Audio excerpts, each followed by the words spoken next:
If innovation comes before profit, the world will be a better place. I've had an iMac 13 years, still works fine. I would always buy an Apple laptop because I trust Apple. Regardless of whatever you pass through in life, you're going to have challenging times, you're going to have struggles. You really need the right anchors to drive through the difficult times. My father believed in you being able to solve your problems yourself. He instilled a lot of independent thinking, creative thinking. You can design the life you want to live and achieve it. We're all designers. Some do it on screens and everybody else does it. Yeah. Right. How much have you considered to upgrade your system based on that new reality of artificial intelligence? I believe AI is a tool that everybody should embrace. I'm an advocate for artificial intelligence, but I'm also an advocate for independent thinking and creativity. Yes. Okay. So.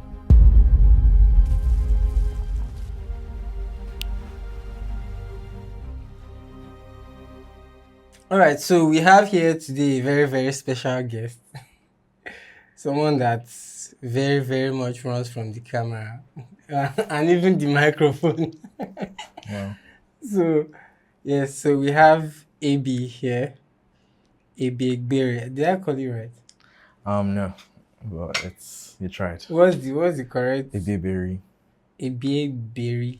Yeah, Ebiegberi. So it's not B. It's a small B. Oh, okay. Ebiegberi. Yeah, so Ebiegberi. Yeah. Nice. Yeah. You know, it was very long before I knew that there was anything more than AB. Yeah, everybody calls me AB. Yeah. Everybody calls me AB. Yes, it's very, very nice to have you here today. Thank you. I didn't know this was going to happen this soon. I thought it would take me like many more years. Wow. I thought so. You thought so too. It take me many more years. Yes. I'm very, very happy that you're here today. Particularly because I know you like to be in your quiet zone. So yeah, AB is founder of ARC and co-founder of We Create. I think that's the introduction I'll make today. So it's very nice to have you. Okay. And I think I'll give a background to like why I wanted you on the podcast. Okay. Yeah. So in this time, I don't even think I've written out all my questions, but we'll see how it goes. Yeah. So why I have you on the podcast is, I'd invited you for a podcast much earlier, and that was on Design is Life. So Design is Life is this project I'm on that is trying to propagate the value of design in everyday life, not just like for designers. So yes, when I think about a designer that is not a designer, you're the first person that always comes to mind. Yes, because the way you approach business and you do a lot of things is very, very design oriented, even though you can design in your own way. But at least that's not your role. So yeah, I wanted to have you on that podcast initially, but I think we did some recording and did not finish that project. We didn't finish that project, which I'll come back to sometime in the future. Yeah, another thing is that you are one of the most successful businessmen I know personally. and that is not based on a recent reality. Like, I didn't just meet you as a successful businessman. I met you as a successful businessman from before, and almost everything that you've done ever since has made so much sense, either in principle or like has been significantly successful. So I think there's absolutely so much to pick from. There is some of the things that we talk about in conversation that sheds insight into why certain things you do work, but there's definitely more to that. So all I know is that I always live so inspired and challenged. I'm just like, Asoji, what can you do with your life? So yes, so those are the reasons why I really wanted to have the conversation with you. So I'll start with, what do you think is most responsible for success that you've experienced so far? Like up until now, is it just good fortune? Did they bath you with a soap? You know, or is there anything? What is If they it? did bath me, I don't know. No, must Okay. have been when I was really, really young. Okay. What do I think is important elements for success? Um, I would say in my little, when I say form of knowledge, I would narrow it down to a few things. Like one, systems. Mm, Um, two, character. mm, You can add people there. okay. And then the rest would be a bit more faith-based, Mm, but yeah, um, God is a factor. yeah. Um, so I say those three things, and then you can put the last one to just wrap around. But I design a lot of things, not in pixels, Yeah. but for everything we starts with a good design. Mm, How do I want to approach this? mm, What is the best way to approach this? Who am I approaching this for? Why am I approaching this for? When you're able to answer those questions well and design your go-to strategy or the products that solve those problems, then what you get as a result for your good design or your good thinking is progress. mm, So systems are super important. People overlook systems until things are crashing down. mm, But you should build systems from the ground up. So in business, sometimes you get your unit economics wrong. No matter how much you scale, you're going to fail. mm, No matter how much money you get, you're just delaying your failure. mm. But if you build your unit economics right, all the money you get and resources that you pour into it actually builds greater success because the foundation Is right. is right. Mm, So very important to build right, very important to design right at the start. People. What did I say before people? character. Character. Yeah. So I believe that if you're good in life, Mm, good comes to you. A lot of times, people think there's some element of luck or connections. I had a conversation with my cleaner the other day, and it was very funny. Like we had like a 30-minute discussion, and it was about his character, because he came to me and said he doesn't like the way he was treated by another employee. That you don't treat me this way, and I told him it's fine. That you're coming to me. You should have gone to HR. But let me talk to you about something. You can't talk to people this way, or treat people this way, because you need people to like you. And the reason why you need people to like you is there's nothing that would allow you, would I say, switch social classes as fast as possible. mm. Apart from somebody vouching for you in terms of character, skill and character. I said, look at this scenario, right? Maybe you're earning 80, 100K. If all the people in the company liked you and loved you, if you go meet one person and say, do you guys need any cleaning services in your house? They would trust you and say, yes, you can come and clean. Like, I'm trying to get additional income. Maybe that person gives you an extra 50K. If you do that for 5 people and say, I'll come twice a week, and plan your calendar well, and you always deliver, you can instantly increase your income to probably like a 500,000. You're still a cleaner. The moment you do that and you're trustworthy and you're good to people, you can employ somebody for 100,000 and he's cleaning 5 and employ another person and get another 5 and get referrals from those people. If you take skill and character very, very like in tandem, you realize that you can produce a lot of good things. So I was telling him that like, you probably want to go to school or something. The people that would sponsor you are people that you worked with. A connection is just anybody that you've met. It doesn't have to be your father's friend it's just I'm working for you. And we've met. That's a connection.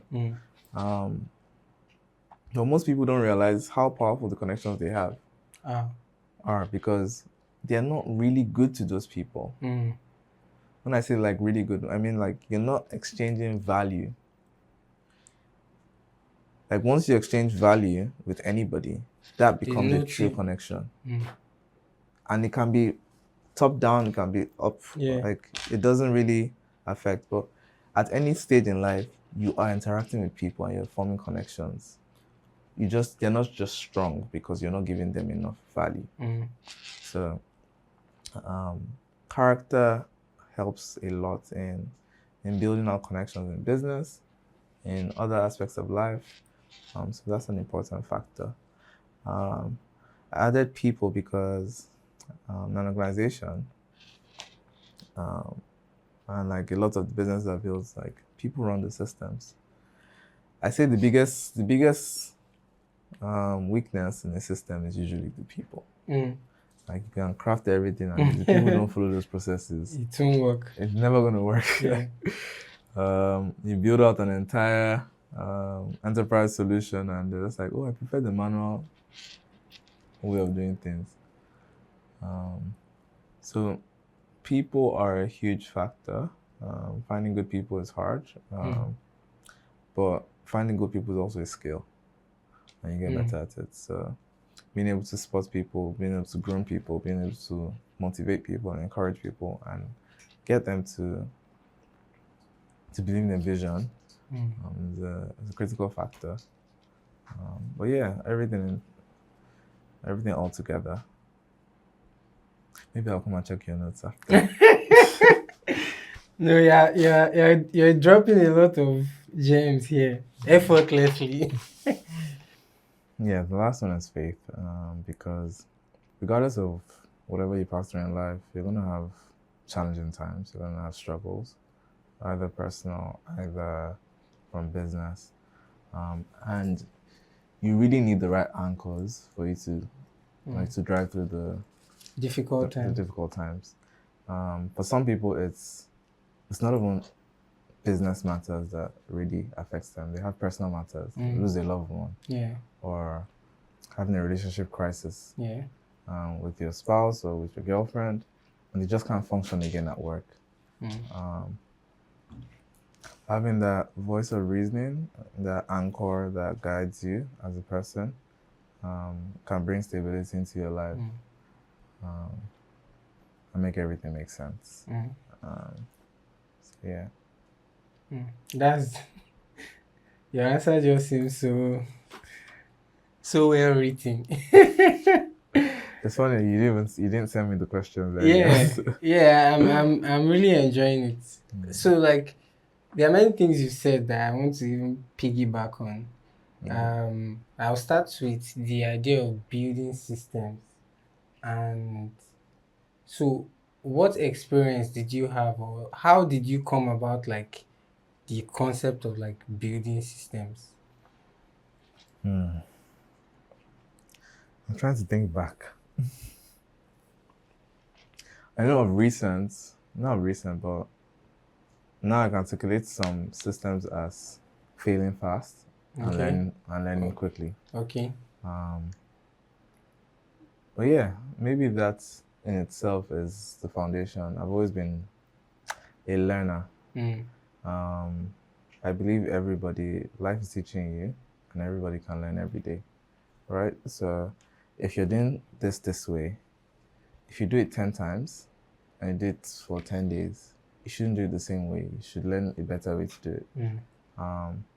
And just with that mindset, you're able to, would I say, always approach everything from a point of, oh, how can I do it the best possible way? How can I do it a better way? So if you're going into some form of business and everybody is, let's say, packaging this way, and then you decide, oh, I want to change my packaging because I want to stand out. So I believe there's always a better way to do things.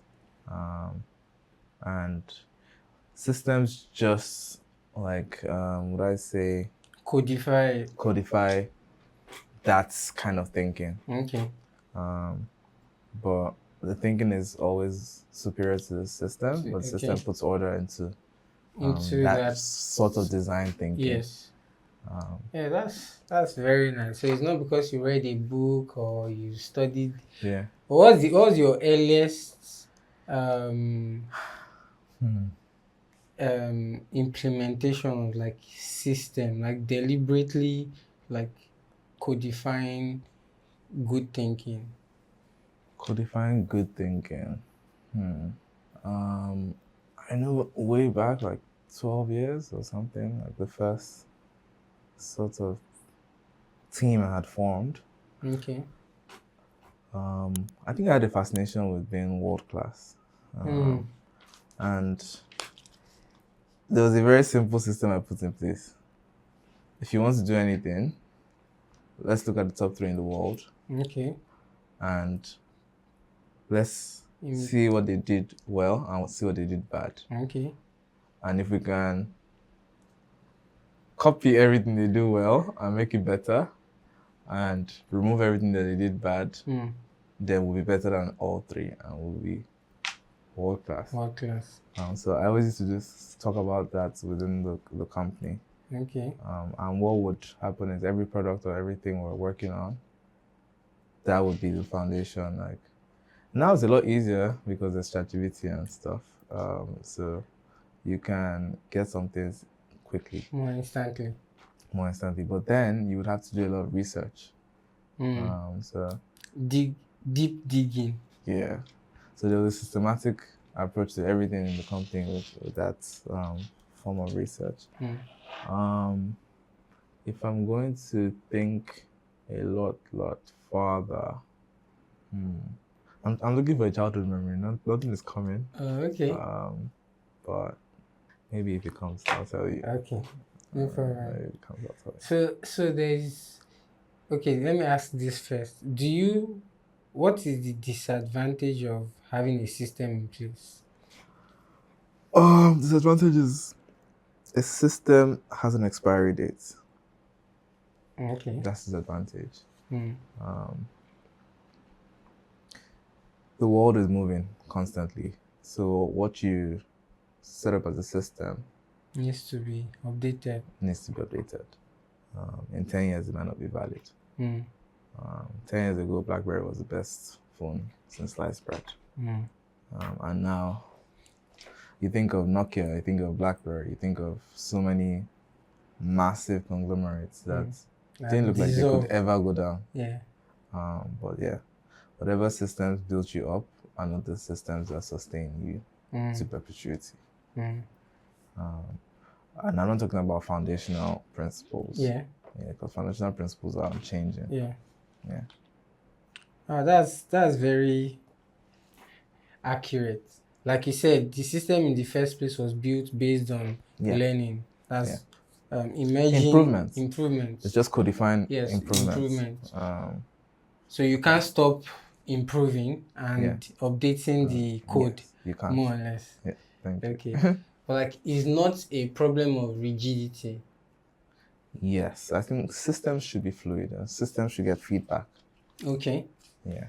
It's not, systems are not all in all like commands. Yeah. They should structure how do we do this so that we get a certain results. But if we don't get that result, we need to go back and redesign. Okay. Wow. Now this is some masterclass right here. Yeah, so you said something that caught my attention. Like I've been saying it a bit recently, but you said it again. You more or less said something like good design and you replace it with good thinking. Yeah. Hmm. So that caught my attention that I mean you were not trying to equate them, but like in a Yeah. statement you had made to talk about good design, you made that Yeah. statement again to say good thinking.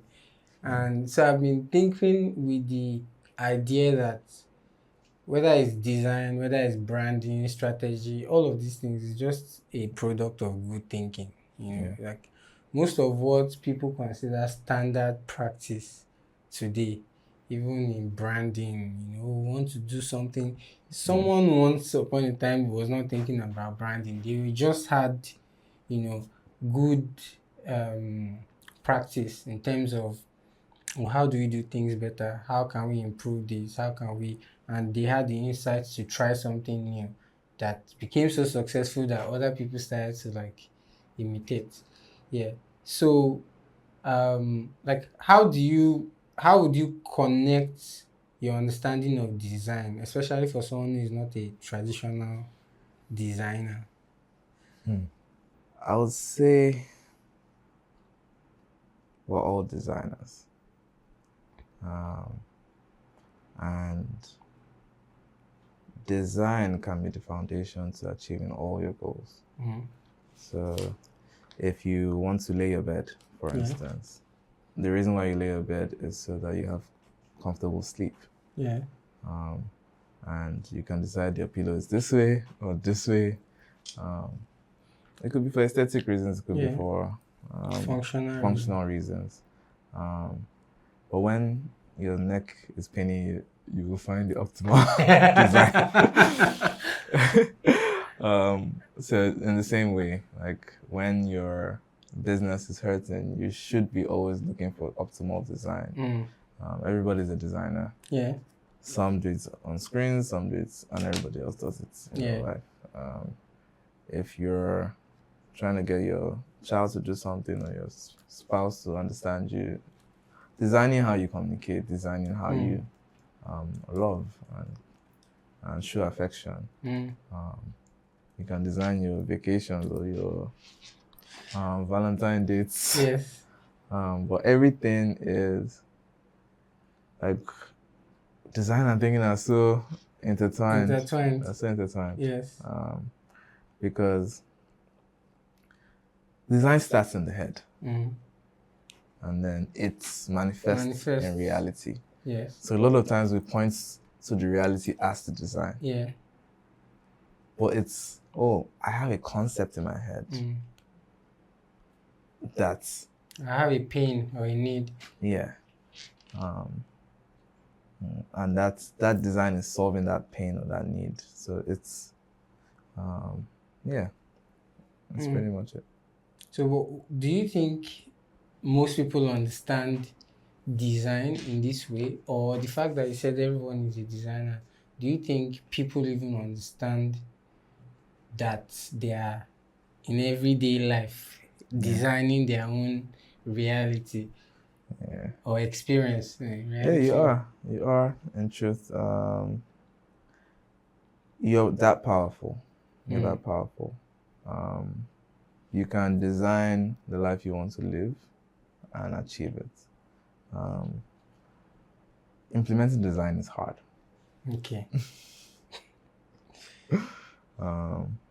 Everybody can think, And imagine. I want this halo on this side. I want this shadow or whatever it is. Or I want this big mansion or this car at this side.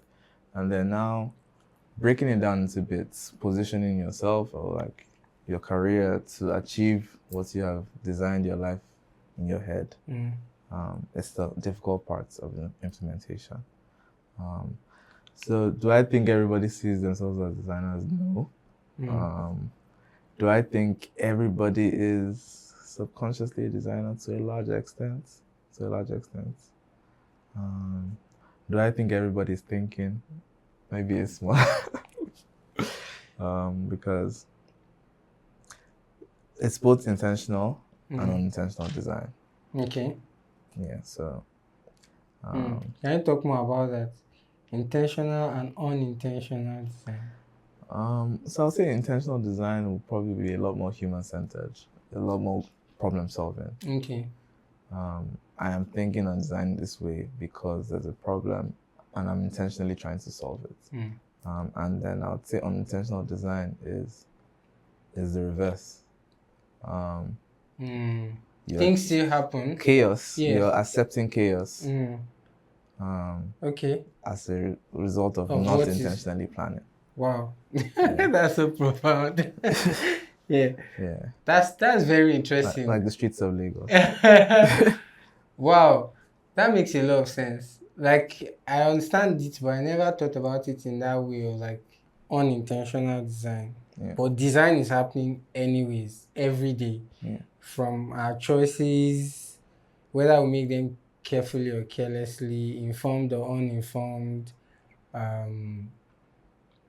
Yeah, that is very correct. So like I've been trying to push. I'm an advocate for design, and for this reason, not for the sake of like doing like an amazing project or winning an award. Like I've looked at least my understanding of design from a first principle level helped me to come to the conclusion. Maybe my study of architecture also helped that design is everything, right? And I've always wanted it to be that society understood, or the literacy of design became a thing. That an average person actually understand what design is. They're not necessarily a designer, but like it reflects in the quality of their decision in everything they do. I believe that's something that could make society by itself function better. Because one design agency or a few great designers are not going to have any effect until everybody is actually participating in like, doing things, like you said, intentionally. For an optimal. Yeah, even culture is design.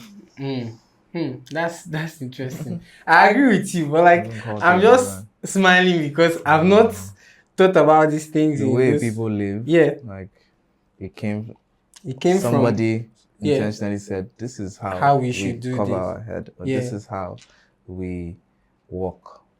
This is how we invite visitors into our homes. So culture is a reflection of design as well. Which is thinking. Yeah, it's thinking. Yeah. So what do you think comes first? Is it the exposure to information or superior way of doing things, or just the insatiable desire to just want to improve things? Which one do you think advances good design more? Both of them are influences. Okay. Both of them are influences. But one is active and one is passive. Okay. If you have an insatiable desire, you're actively trying to be better and design better. Yeah. And the other one is a reflection of surrounding influence. Okay. So I'll go with the former. Okay. As the most potent. Yes. Yeah. That's interesting. So now this thought is you've talked about how the problem of systems or the disadvantage of systems that they have expiry date. Yeah. Right? So I want you to apply this to your business now. Artificial intelligence has come and it has done the damage it needs to do. People maybe just don't realize it yet. Yeah. So I'm wondering how on your day-to-day, what you do, the business you run, how much have you considered to upgrade your system based on that new reality of artificial intelligence? What are your anticipation for more things that will change, and how do you think society itself would adjust? I won't say it's really hard to project, but Okay.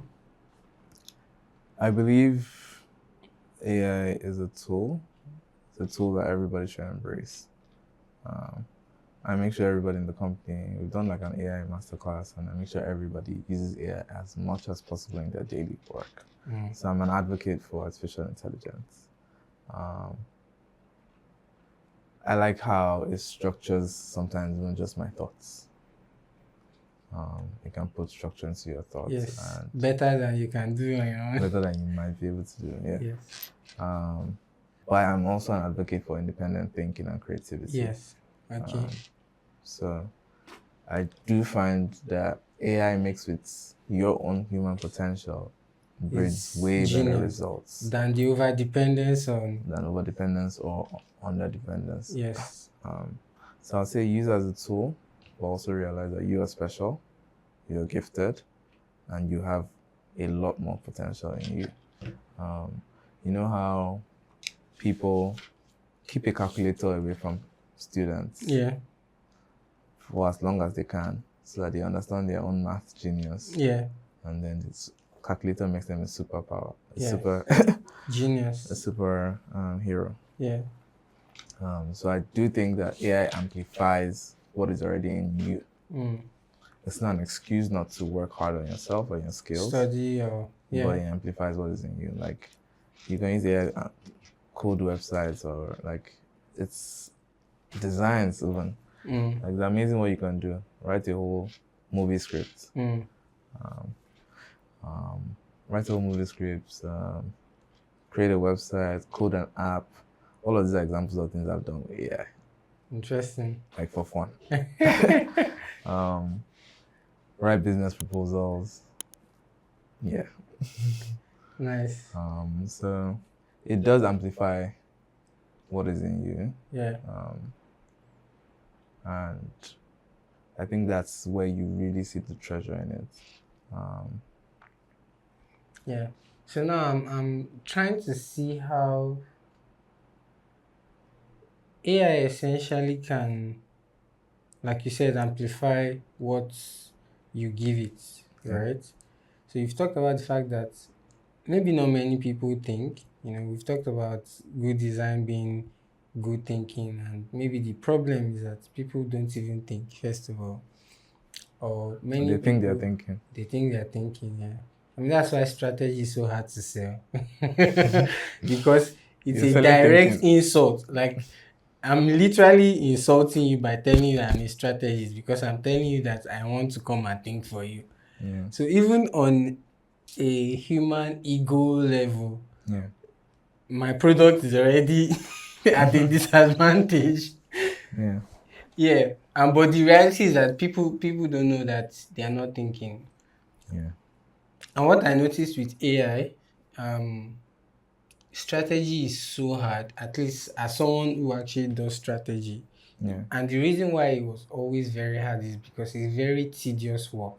So sometimes I have to multiply myself in my brain, and I'm taking different positions and I'm having a conversation with multiple people. And sometimes I need to feed each of them information that helps them hold their position. So like it is just very tedious. Like it's the manual is very laborious. Like it's the manual labor of having to like do all of that. Yeah. And the average person definitely, because you need the skill to be able to do that properly, first of all. Yeah. And the time and the patience to come to a coherent conclusion that makes sense based on like all your evaluation. Then of course there's different forms of thinking, So yes, it's skill is a skill that many people are not consciously taught. Even something as simple as critical thinking is a skill that many people are not consciously taught. I mean, that's you see a lot of Twitter people in that. So then the moment I started to use AI, all of that tedium disappeared, because now my work has become tedious again because I can go deeper. so like instead of me being happy that I've spent 3 weeks trying to do that thing I did for 3 weeks, I can do it in 1 hour now. So I want to spend 1 week doing even more, like going even deeper. Like but like my question is around, do you think how much the value of AI is going to track on people's ability to think better, which is like design better now? Or, I mean, we had the internet, which was also a miracle. Um, maybe you can use that as a reference to how you think AI could change society. Um, think better. For some people, yeah. Um, believe it or not, a large percentage of the population would not use AI.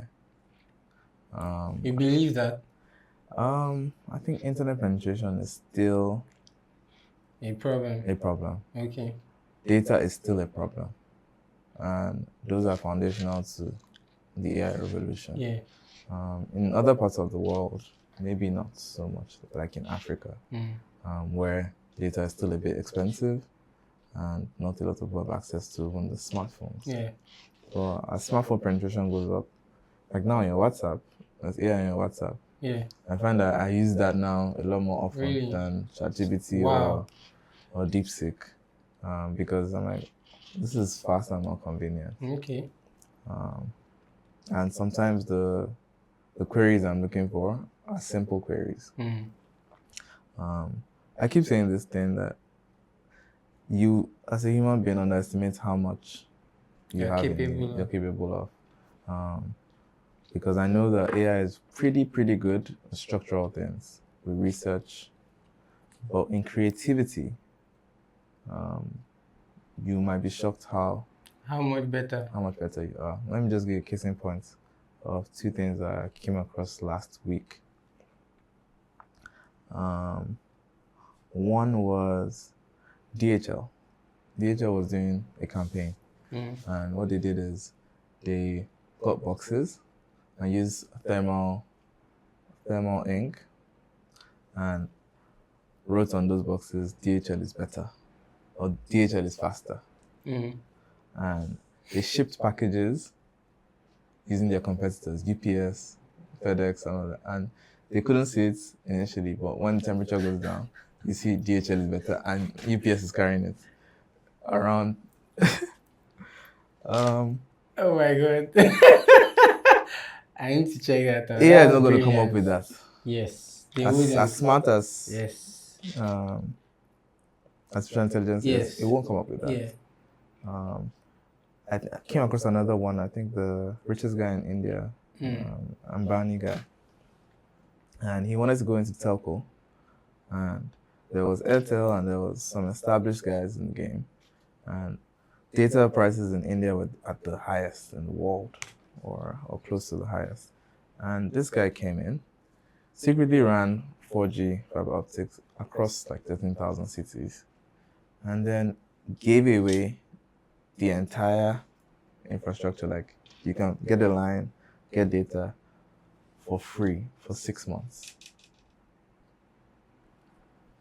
The first month you get 100,000 users. Next month, 200, 500,000. You got 100 million users in 6 months. Everybody saw that. Financial suicide, right? And then he starts charging, and it takes almost 40% of the market share instantly. Spent $25 billion on that strategy.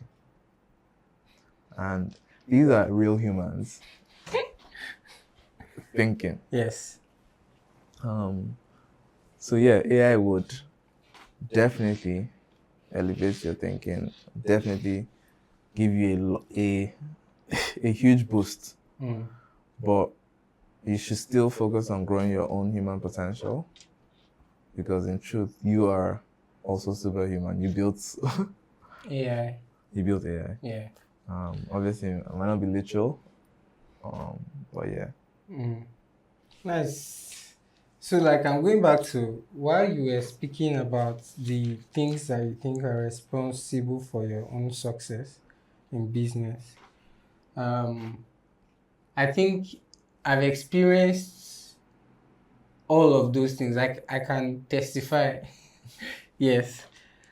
Like with interesting stories. So, when it comes to systems, I mean, like, there are many times that I've come around and you've shown me, this is what we're doing to manage everything we do. This is how we're connecting everything. This is how we're able to, because of how connected everything, extract intelligence to like make better decisions and all of that, which was always mind blowing for me because I did think that way many times. But like you said, good design, implementing good design is expensive and it's hard.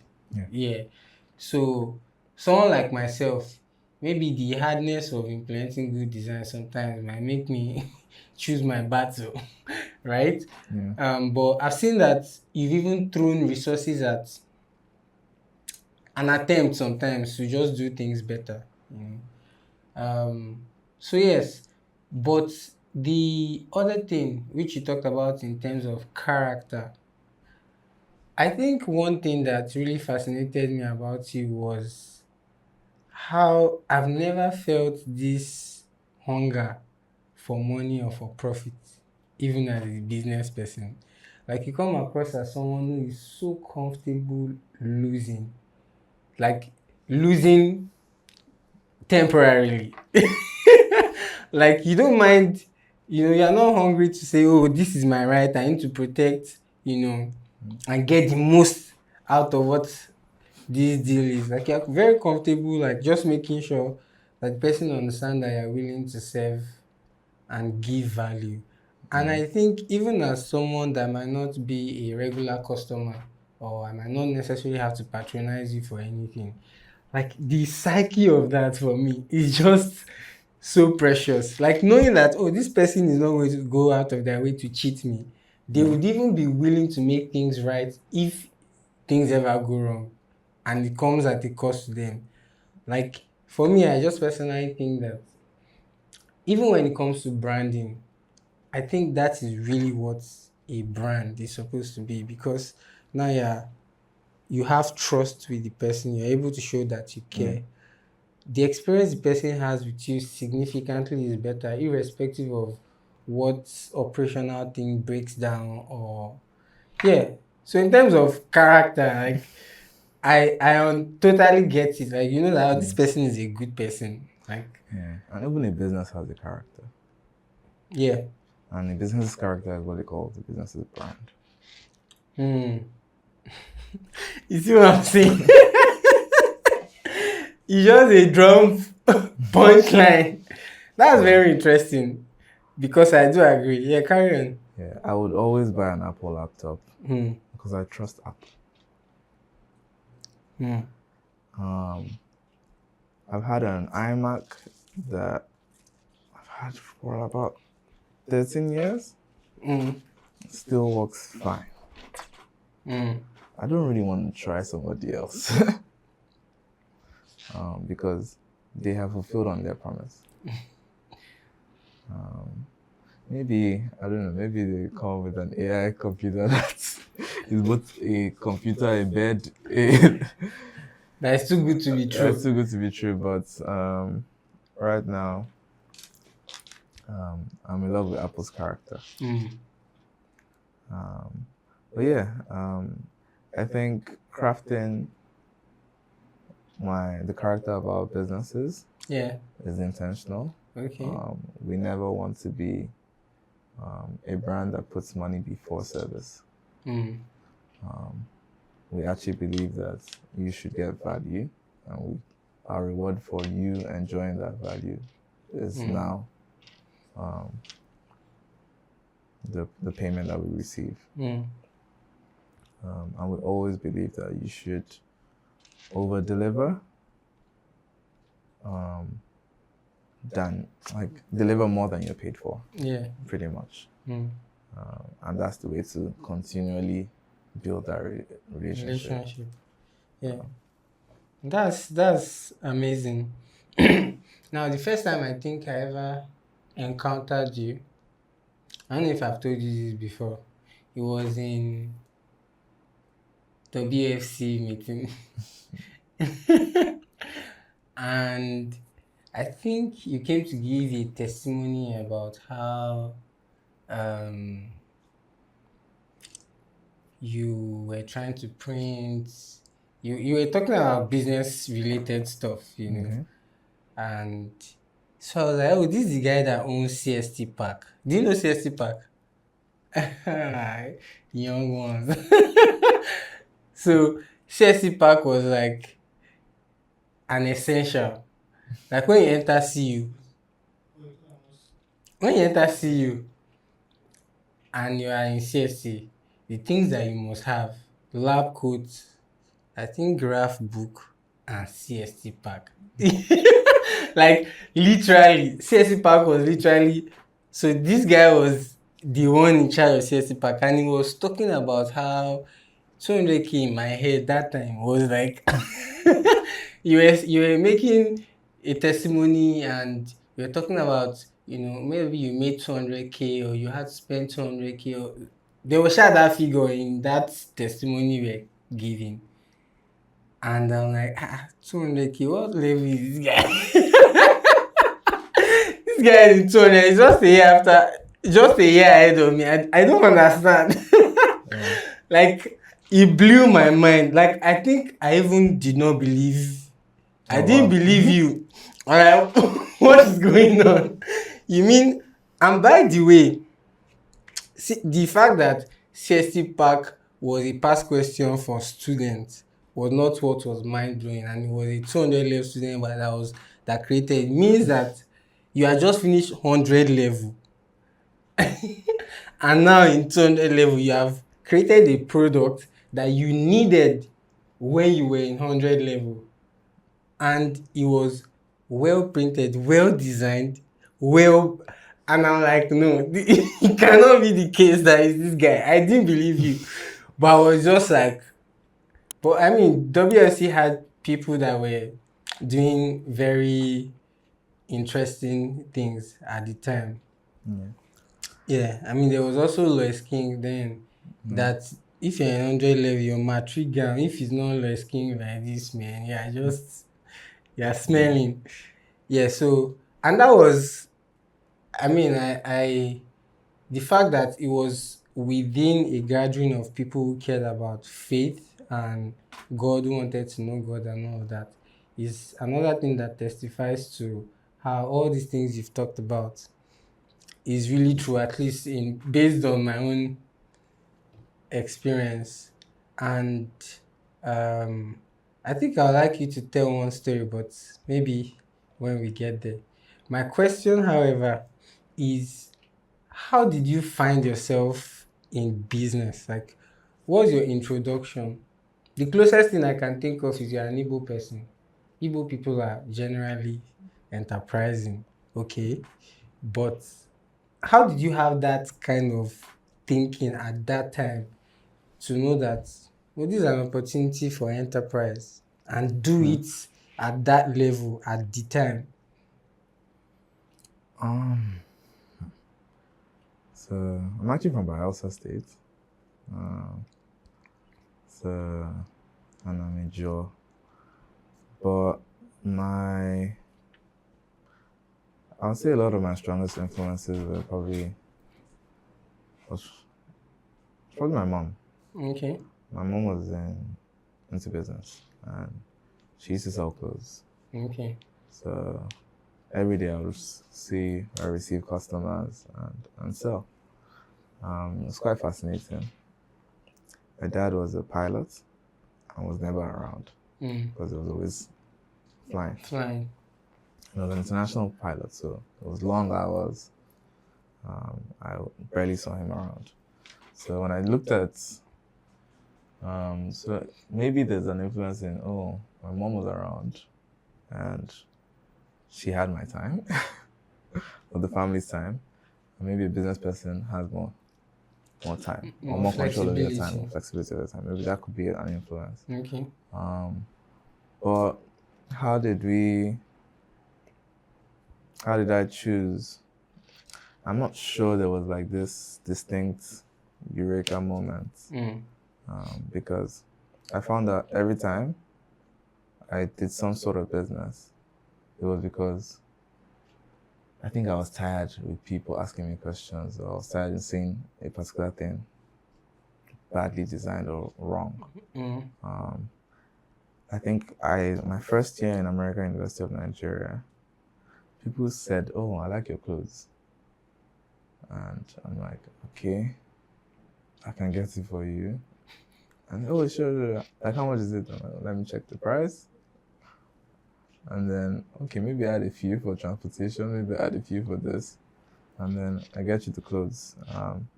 So I sold clothes to my peers in my first semester, second semester. Well, that was easy because my mom was in and out of London. Yeah. So I'll just say, add my order. Uh, So clothes and shoes and stuff. And then I came to Covenant and people, fun story, probably should be off camera, but okay. I was always the guy at the back of the class sleeping. And when the results came out, the back of the class was at the front of the class. So it was very weird. Like, so people kept asking me, please come and teach me. Oh. And I like teaching.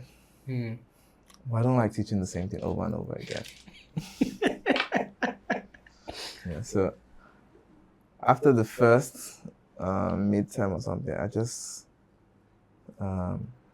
solved everything in the mid-semester stuff and then approach it differently. Like, instead of just putting the answer, like, I would sort of explain and teach. So it was like a small study guide. And then when I went back to school, I just gave my roommate and said, this will help you.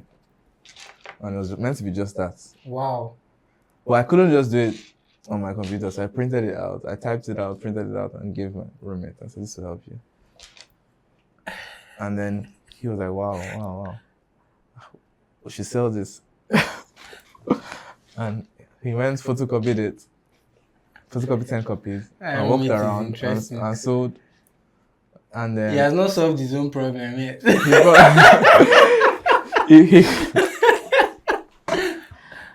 The roommate actually didn't finish school.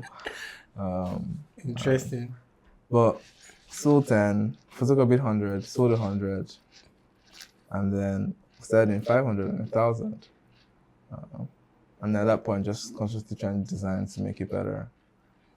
And yeah, so I would say there was intention to solve problems before profit came along. Because we were selling cheaper than anything. But yeah, profits do sustain innovation. Yeah. In truth. It's not always where you start. But I think innovation should precede profit. Wow, that's a very beautiful story. I don't think maybe it did not make sense. You see why I did not believe you? Like 200 level student just thought, I can make money. Let's package this thing. Like, that's how it played out in my head. I was like, the person that did this thing is just brilliant. I thought it was someone who had an enterprising mind to just chop money. And that's great. If innovation comes before profits, the world will be a better place. Yeah, because if it comes in reverse, then if the driving force for most innovation is profits, then it will be folks. Yes. Like, we'll most likely be solving imaginary problems. Yes. That makes a lot of sense. So where do you think we are in the world? Are we solving more imaginary problems or we are innovating for We're solving all. Okay. We're solving all. Different people in different clusters. I mean, for someone like you could literally be doing anything, right? I mean, it makes sense that you were doing very well as a student. I mean, I don't think I ever knew you as an academically excellent person, but it makes sense that you are, and that many of the things you've done also track in that direction. So for someone as intelligent, you could literally be doing anything and be successful, at least fairly successful at. So why do you choose to be doing what you're doing now? Is it, I mean, you could have been a tech bro, you could have a tech business. with the desire to become a unicorn. I mean, all of those things have unfolded within Yeah. like own school to life evolution. So like, why didn't you go in that direction? One, I know I probably didn't choose a 9 to 5 career. Okay. I think I had tasted a form of business quite early. So I did a short, I worked briefly at Shell, and the day-to-day was pretty slow, and it wasn't as challenging as business. And I'll say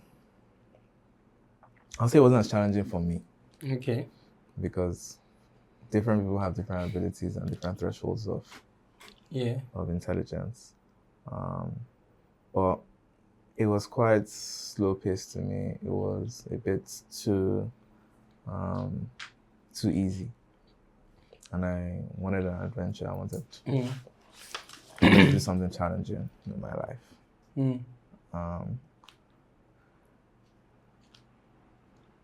I say I'm passionate about entrepreneurship, Okay. right?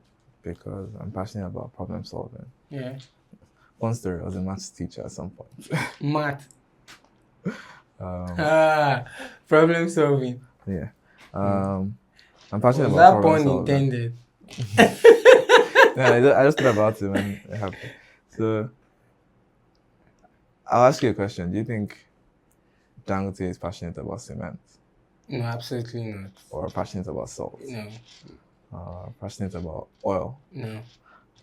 So I think it's just opportunities. yeah, so there's a thrill that comes with seeing an opportunity or seeing a problem and actually solving it. Just the same way that an engineer or an engineer finds a lot of fulfillment. Yeah, when something is broken and you fix it, or something you see something designed a better way. I think the entrepreneur derives a lot of problem, like innovating and getting rewarded from that innovation, and sometimes losing from that. Yeah, it's part of the adventure. Yeah, it's part of the adventure. So I enjoy that. Would I do any other thing apart from entrepreneurship? Maybe philanthropy or teaching. I actually enjoy teaching, so maybe I'll be a teacher very soon. Interesting. That would be nice. I would like to see what that would look like in the age of AI.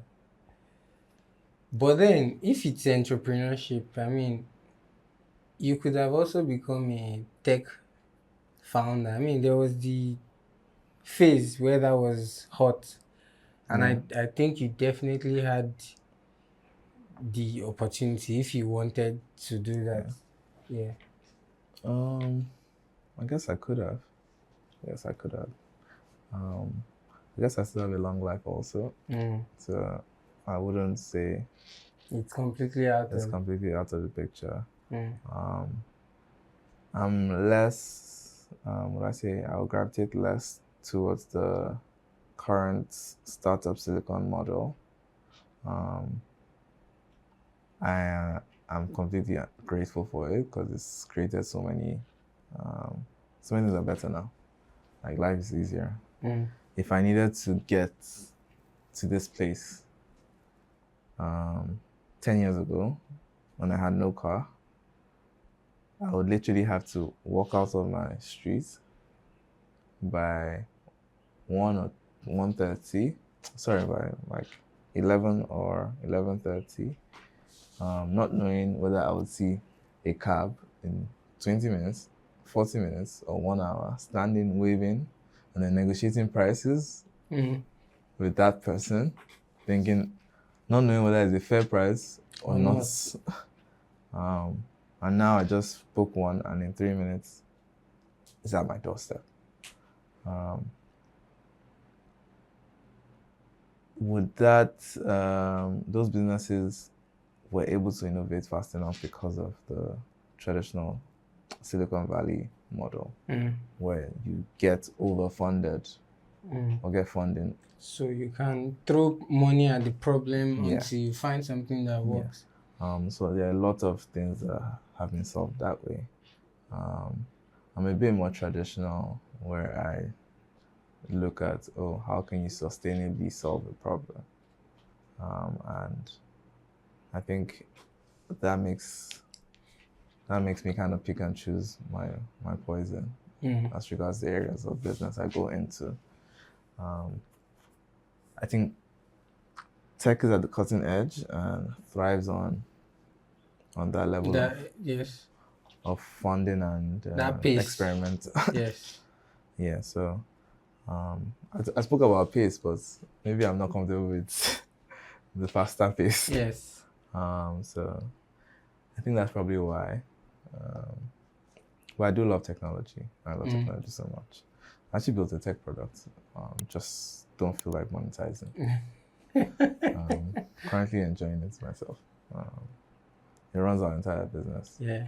So Mm. That's interesting. So, your experience growing up with your mom that exposed you to like entrepreneurship and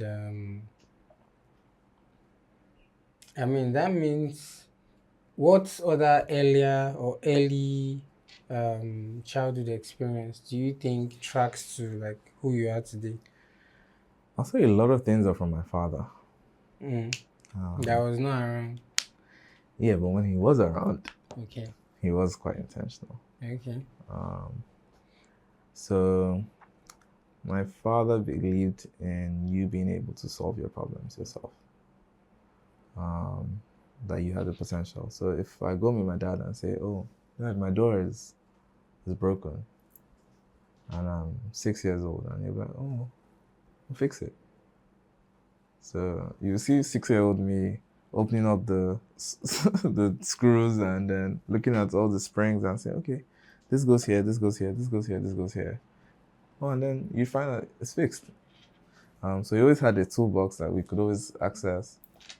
So I think he instilled a lot of um, independent Independent thinking, thinking. creative thinking, Mm. problem solving skills, Okay. um, and some other things. Like there's so many things. Like he would ensure that you observe your environment.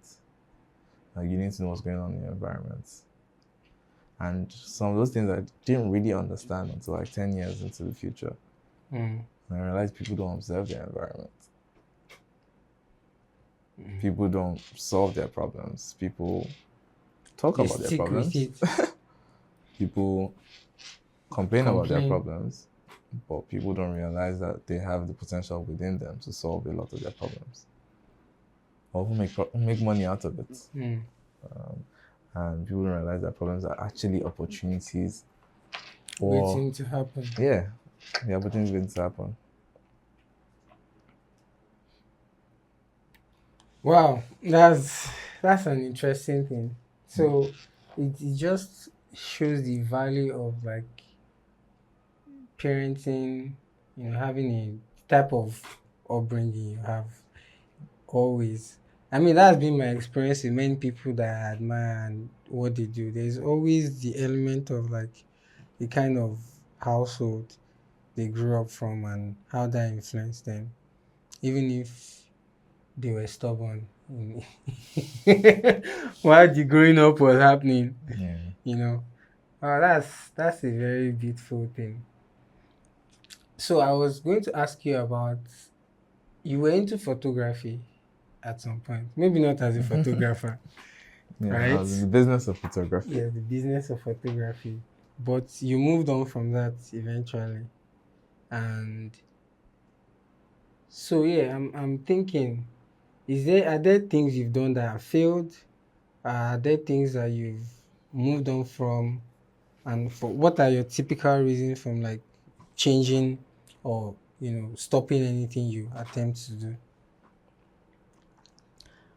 Um, Growth. Personal growth now. Um, across across different spheres. Sometimes you actually outgrow Mm. your current circumstance. That's the disadvantage of what I say, constant improvement. Mm. You quickly outgrow certain situations. For instance, the first business you mentioned, CSC Pack and the placement.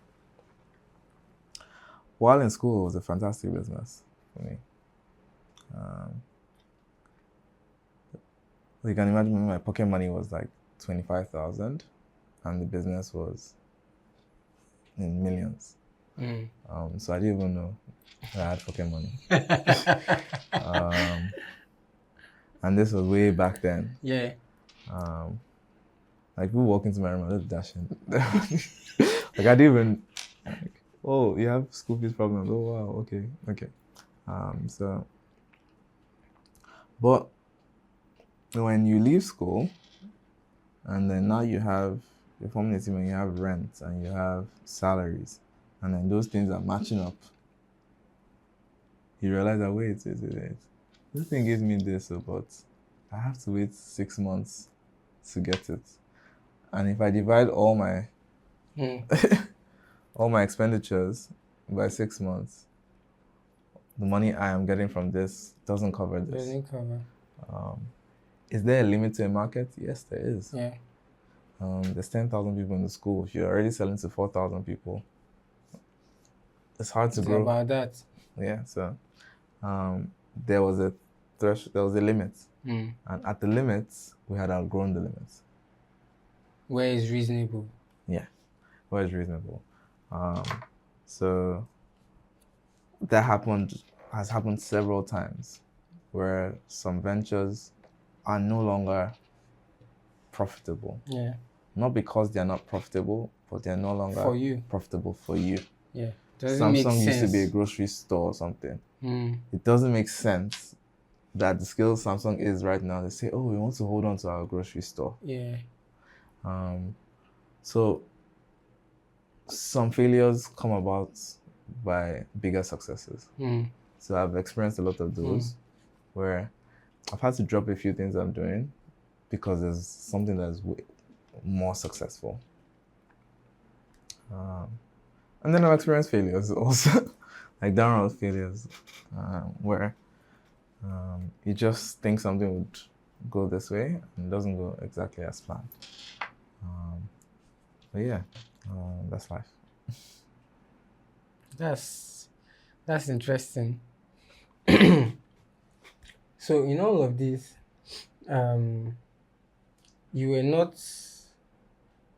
you never had to be bothered about finance. That's on a personal level. Is that because you had way more than you needed, or because you were just extremely modest in your lifestyle? I've never had to worry about finance. I have had to worry about finance. I think every time you're upscaling, you know how growth is uncomfortable. Yeah. A lot of times you are going to stretch yourself financially to get to Something the next level. Yeah. It's not always the case, but I'm not fazed by that financial aspect because like other aspects in my life, there's a system to it. If I need this, I can break it down into how I can achieve this. So if I need 100 million, for instance, I can phase it into 6 months or something. So that would make me realize know how to work towards it. Once you break the goal down into smaller goals, they become more achievable. So you could have a goal for a 100 billion naira company. It might seem absurd when you have the goal instantly, but once you start breaking things down and start designing the systems around it, you're like, okay, this is not so bad. It's not so impossible. It's not so impossible anymore. And yeah, so I've never seen like the barrier of finance as an impossible blocker. Mm. I've always known that like You find a you way. find a way around it, just like Yeah. every other problem. Yeah. So yeah, I don't have a lot of personal finance problems because my business financial problems Are bigger than are way yours. high. So maybe sometimes I forget to realize, oh, wow. Yeah. No, that makes sense. Um, Okay, so is there any book or movie or any specific experience that you think have had such a um, impact on you? Maybe how you think, how you see the world, or yeah.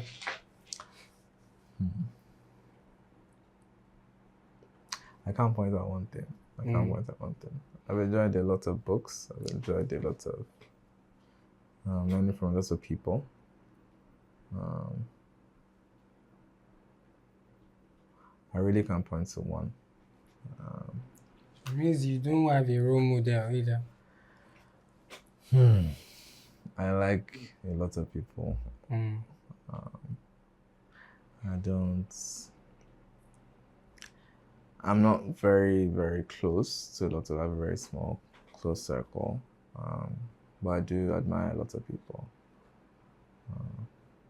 It's more like I have like 1,000 role models than a few. The times I think about it, how come I don't have one person that I just like? I think it's part of my learning. It's like I learn from so many people. Yeah. So there's so many bits and pieces that I don't You're attribute using a to lot. build your own block. Like the biggest attribute to probably like my father. Mm. Yeah, so close enough to know that like the influence was valid. Mm-hmm. I can trace the influence and I can Yeah. say this is like if I say, oh, I read this book, Rich Dad Poor Dad, and I read it for like 1 hour and my life changed. Maybe not. But yeah, I think my father would probably be my biggest role model. Yeah. In so many ways, character, thinking. Mm. That would probably be my biggest influence. I want to point at someone. That's a very beautiful thing that your father is such. Yeah, many people don't get to have it in that manner. Yeah. Mm. My dad is late, by the way. Oh wow, Yeah, so sorry about that.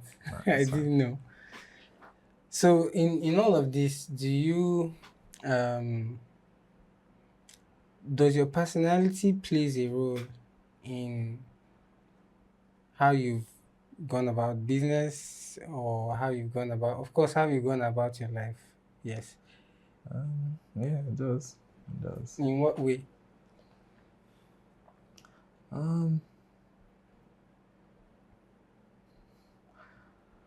In as many, I'm trying to think how to answer that question because Okay. how you approach every matter comes from some form of your personality. Like there are times where they'll tell me some machine fault, and maybe it costs us some thousands of dollars to get it, and then it's all of a sudden spoiled or broke in transit. Mm. And I'm like, okay. Okay, let's contact the manufacturer and find the part that's missing. And some people would be very bothered, and I'll just continue I'll just continue my life. Not because it's not hurtful. Okay. Not because like a lot of resources didn't go into it, but because like my peace is above that. Mm. And if there's a solution, we can come close to it. Yeah. And I just structured my life in a way where there's nothing you take from me That would materially Mm. that would actually break you down. Yeah. Mm. So, like, I don't want my life to be around the things I acquire. Mm. Um, so yeah. That's amazing. All right, so I think I've asked you a lot of very interesting questions based on your answers anyway. Um, so do you have a vision for anything specifically, maybe business or personal? That's because the way what you've described looks more like you're on an adventure, right? Yeah. So when I think of an adventurer, I think of someone who has the fluidity. I mean, a visionary needs to have fluidity as well, Yeah. but their starting point is the end point many times Oh, okay. for I a get what you mean. visionary. Yes. Um, do you consider yourself a visionary, first of all? I mean, you can have a vision without being a visionary. And what is your vision, like your grand vision? Maybe I consider myself a visionary adventurer. um, but yeah, you know how you keep learning, Yeah. keep dreaming. Mm. Um, What do you mean by that? like just the way you keep learning, you can keep dreaming. So your vision always gets bigger. Okay. Like not in a point where it's insatiable, Okay. but you're Okay. insatiable, but you're content in In the constantly evolving, striving. growing, and Yeah. striving for better. Yeah. So if you say what's the vision for our business, I had like a 10-year vision board and like plan for the company. And then 5 years down the line, it's bigger. Yeah. 8 years down the line, it's bigger. So I hope I try to consider myself a visionary. Okay. But yeah, that vision is constantly evolving to something bigger. Yeah. Mm. That's amazing. So if you're giving an advice, I don't know, I'm sure you don't have any mentee. I can bet you don't. Except someone shadowing you secretly, maybe.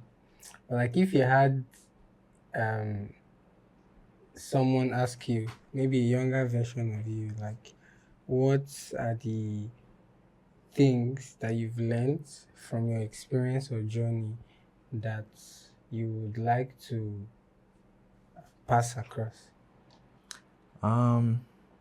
Be good to people. Okay. Be good to yourself. Mm. As your body, your mind, and your spirit. And enjoy your life. Enjoy your life.